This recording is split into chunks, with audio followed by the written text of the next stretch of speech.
Cockroach reproductive system. सबसे पहला है टेस्टिस। तो टेस्टिस का लोकेशन है 4 to 6 एब्डोमिनल सेगमेंट में टेस्टिस लोकेटेड है। 4 to 6 एब्डोमिनल सेगमेंट में स्पर्म को बनाता है टेस्टिस, और एक पेयर का होता है, मतलब हर एक टेस्टिस ट्राइलोब्युलर होता है, मीन्स हर एक टेस्टिस 3 लोब का बना हुआ है। क्या देखिए, पहला लोकेशन होता है 4 to 6 एब्डोमिनल सेगमेंट, स्पर्म को बनाता है टेस्टिस, एक पेयर का होता है, हर एक टेस्टिस ट्राइलोब्युलर होता है, मीन्स 3 लोब्स होता है उसमें। सेकेंड है वास्ट डिफरेंस। तो वास्ट डिफरेंस भी एक पेयर का होता है।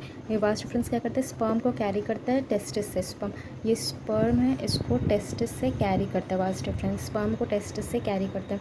फिर थर्ड में आता है common ejaculatory duct.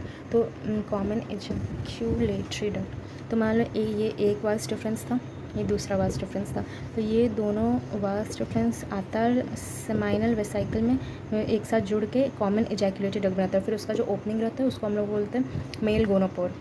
C both vas deferens pass through seminal vesicle to emerge as fused common ejaculatory duct whose opening is male gonopores।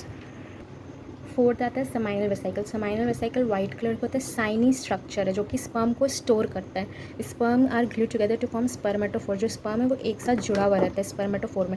अब इस एक साथ जुड़ा हुआ रहता है स्पर्मेटोफोर बनाने के लिए। तो अब ये स्पर्मेटोफोर क्या है, तो ये क्या करते हैं, पैकेज है स्पर्म का जो कि प्रोटीन में कोट रहता है, जो कि मेल में बनता है और फीमेल में ट्रांसफर होता है मेटिंग के टाइम पे। फिर फिफ्थ नंबर आता है मशरूम ग्लैंड, और इसको हम लोग यूट्रिकुलर ग्लैंड भी बोलते हैं। ये 6th to 7th abdominal segment में होता है। इंपॉर्टेंट एसेसरी ग्लैंड है, as it secrete important accessory gland है। इसका जो सिक्रीशन रहता है वो स्पर्म के नरिशमेंट में हेल्प करता है, स्पर्म का नरिशमेंट करता है। तो एसेसरी ग्लैंड क्या हुआ, तो एसेसरी ग्लैंड वो होता है जो डायरेक्ट स्पर्म नहीं बनाता है पर कुछ फ्लूइड बना के उसका हेल्प करता है, इंपॉर्टेंट फ्लूइड बनाता है।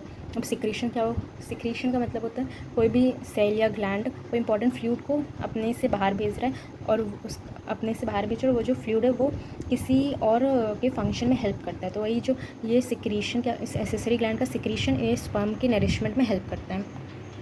6th में आता है फैलिक ग्लैंड जिसको हम लोग कोगलोबेट ग्लैंड भी बोलते हैं। 7th में आता है जेनाइटल पाउच, मेल का जेनाइटल पाउच। ये बना रहता है 9th 10th टर्गम और 9th स्टर्नम के फ्यूजन से। किसका, 9th 10th टर्गम और 9th स्टर्नम। फिर आता है external genitalia. External genitalia hard होता है, काइटिनियस होता है, मीन्स काइटिन का बना होता है, और एसिमेट्रिकल स्ट्रक्चर होता है इसका, एसिमेट्रिकल स्ट्रक्चर जो कि हेल्प करता है कोपुलेशन के टाइम में। सो क्या देखें, फेलिक ग्लैंड होता है 6th में। 7th में होता है मेल जेनाइटल पाउच जो कि बना रहता है 9th 10th tergum along with 9th sternum, इसके फ्यूजन से बना होता है। एक्सटर्नल जेनाइटेलिया हार्ड होता है, काइटिनेशियस होता है, एसिमेट्रिकल स्ट्रक्चर होता है जो कि हेल्प करता है कोपुलेशन के टाइम पे।